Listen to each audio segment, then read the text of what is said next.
Imagine, one like on social media, something most of us do without thinking, could mean criminal suspicion. Tonight, that's exactly what happened. A police captain tried to frame an innocent black man over digital likes. And here's the twist. That man was an undercover FBI agent investigating police misconduct. He was using the system to expose it, but the system turned on him. Elijah, our protagonist, was not protesting in the streets. He wasn't shouting slogans. He wore plain clothes, blended into the cityscape, and only did one thing: observe.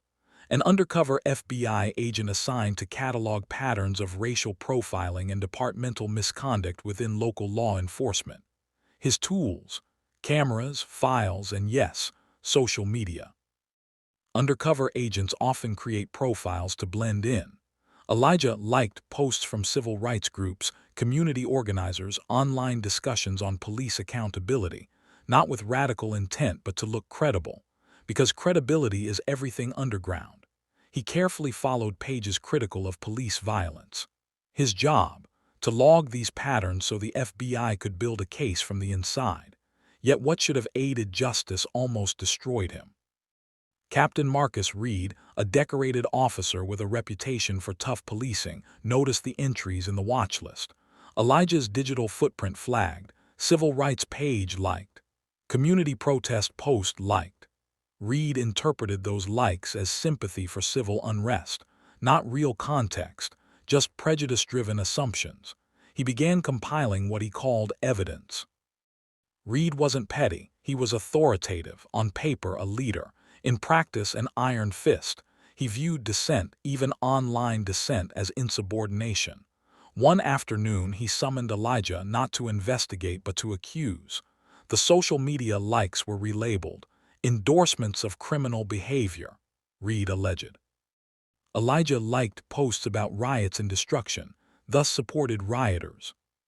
That endorsement meant intent. That Black Lives Matter or protest posts were agitator material.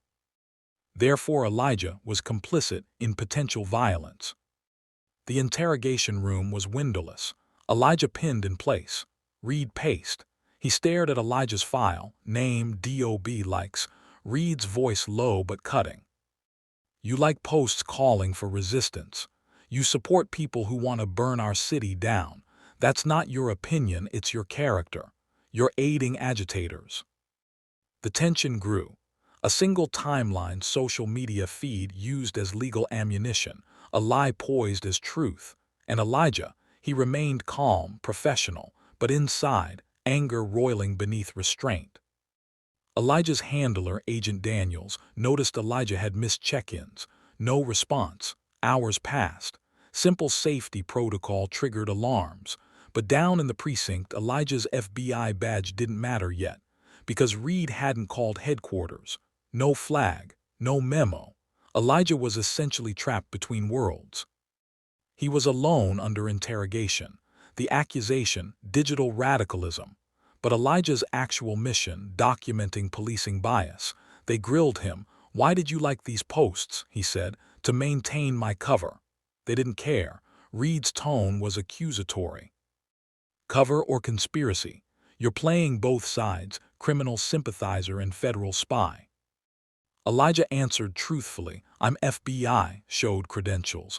But Reed contested. Were these planted? Fake. He delayed calling FBI for verification. Elijah waited. Seconds felt like eternity. His own agency was minutes away, but Reed controlled time in the room. Picture Elijah, a black man doing the job assigned by the U.S. government to expose internal corruption, being accused by someone sworn to uphold law and order. His breath steady, his heartbeat racing but invisible. Every gesture he made was scrutiny. Their prejudice hung in the air like smoke. What happens when the rule of law becomes blind to truth and only sees what it expects? Captain Reed expected guilt. He demanded proof. Elijah's proof was his badge, his calm, his documentation. But Reed wanted drama, not integrity. He pressed harder. Why would the FBI send someone like you to like agitator pages? Elijah, to gain trust, to observe. Reed, that's convenient. Elijah, it's my job description. Within that standoff was a reflection of thousands of similar experiences. Black people mistrusted for digital footprints, personal beliefs, even existence. But this was worse. This was a federal agent, trained, credentialed, mission-ready, being targeted by his own subject of investigation. If this story shocks you, hit like, share with someone who needs to hear it, and subscribe. Because this isn't fiction, it's a warning. When authority goes unchecked, even the system's watchdogs are vulnerable. We need visibility, awareness, and your voice. Back at FBI headquarters, Elijah's silence triggered alarms. Agent Daniels sent federal marshals straight to the precinct. Federal badges flashed. Doors opened. The room shifted, closed off, now full of watchers. Reed stiffened as Daniels walked in. Daniels spoke with authority. "You detained a federal agent. Present him and his file immediately." Reed hesitated, legal justification frayed. He demanded, "Why so urgent?" Daniels responded, "You're outside your jurisdiction. This agent was operating under federal assignment. He's not a civilian suspect." The confrontation shifted power. What Reed saw as evidence became protocol breach. The same likes he weaponized became part of an internal investigation against him. Elijah stood at the center.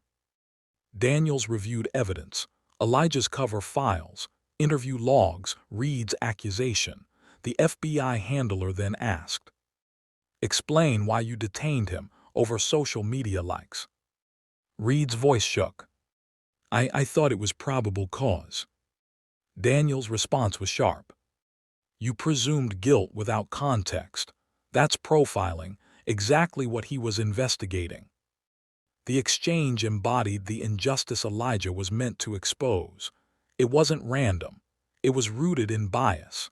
The camera cut between Reed, Daniels, and Elijah, caught in the crossfire of procedure and prejudice. Elijah's job was done, not because justice arrived, but because his agency intervened.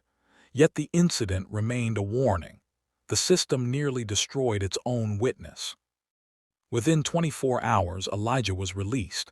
The FBI conducted its own internal audit. Captain Reed was placed on administrative leave pending review. There were media leaks. Activists circulated clips of Elijah's interrogation. The story went viral. Civil rights groups demanded full disclosure of body cam footage. Public pressure mounted. But what does resolve mean here? Reed resumed a reduced role. Files were closed, or so the public was told. Elijah returned home, psychologically shaken. He'd done the right thing but lost a part of trust in the system he served. Reflections. This incident showed how quickly digital likes can be weaponized. That black men, even federal agents, are vulnerable to bias. That oversight can rescue but not erase trauma. That systems can target their own at the smallest pretext. Elijah would go on to testify in internal hearings, but he also penned an internal memo. Under the pseudonym Project Watchlist, he documented every step of the accusation, interrogation, and aftermath. That report remains classified. But here, where the story darkens, Elijah discovered digital evidence of another undercover agent, one with no FBI handler, no official identity logged. Someone being manipulated.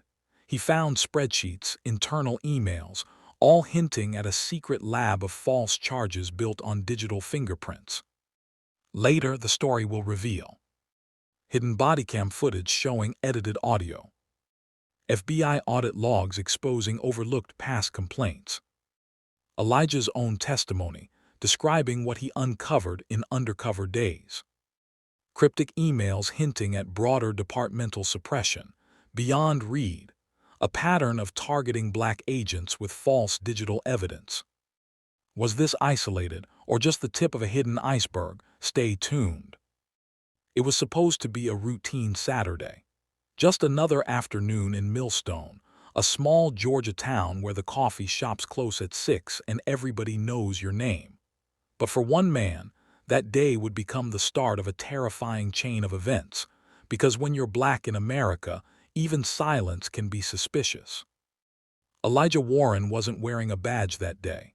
No suit, no ID on his chest, just jeans, a faded hoodie, and the kind of calm you wear when you've seen too much. He walked into the town square, eyes scanning not for threats, but for truth. No one knew it yet. Not the pedestrians, not the patrolmen, not even the captain watching him from across the street. But Elijah wasn't just another man with an opinion online. He was deep undercover. Elijah was a decorated FBI agent, 10 years in, specializing in corruption and internal affairs. His job: infiltrate law enforcement agencies suspected of bias, cover-ups, and abuse of power. The town of Millstone had been flagged. An anonymous whistleblower claimed that the local department had been targeting young black men over Facebook likes. Yes, Facebook likes. Officers were allegedly combing through social media, using any post, share, or reaction to build pre-crime files on innocent black residents. Even a laugh reaction under a meme could put you on the watch list. Elijah's mission: get inside, document everything, blow it wide open. But he didn't expect what happened next. It started with a glance. Captain Thorne, a grizzled 28-year veteran with more medals than morals, noticed Elijah. He'd seen him before, or at least thought he had. Scrolling through a department-only app that flagged users with aggressive digital behavior, Thorne had spotted Elijah's profile. A like on a video criticizing police tactics. A comment saying, "We need real justice." To Thorne, that was enough. The captain radioed 2 officers. Target identified, approach with caution. They surrounded Elijah within minutes. "Hey, mind telling us what you're doing out here?" Elijah kept calm, "Just walking." "Mind showing some ID?" He didn't flinch. "Do I have to?" One of them stepped forward, hand hovering over his taser. "You look real familiar. You've been posting anti-cop stuff online." And that's when Elijah made his first mistake. He smirked. Not because he was mocking them, but because he couldn't believe how right the whistleblower had been. They cuffed him, no charges, no questions, just vague accusations. "We got you liking a page that promotes radical behavior." Elijah didn't resist. Because his mic was recording. His glasses, they were wired. But something went wrong. Back at the station, the captain didn't process him like a normal detainee. No mugshots, no fingerprints, just a private room, lights dimmed, door locked. Then came the phone. A beat-up burner tossed onto the table. It rang. Elijah stared. The screen flashed, blocked. He answered. "Agent Warren, you're off script." His blood ran cold. It wasn't the FBI. Studio, if you've made it this far, take a second to like this video and subscribe. These real stories expose more than corruption. They reveal how easily truth gets buried. And trust me, it only gets darker from here. The door burst open. Captain Thorne entered, holding a file Elijah recognized from his FBI days. It was a level 6 clearance document, something even Thorne shouldn't have access to.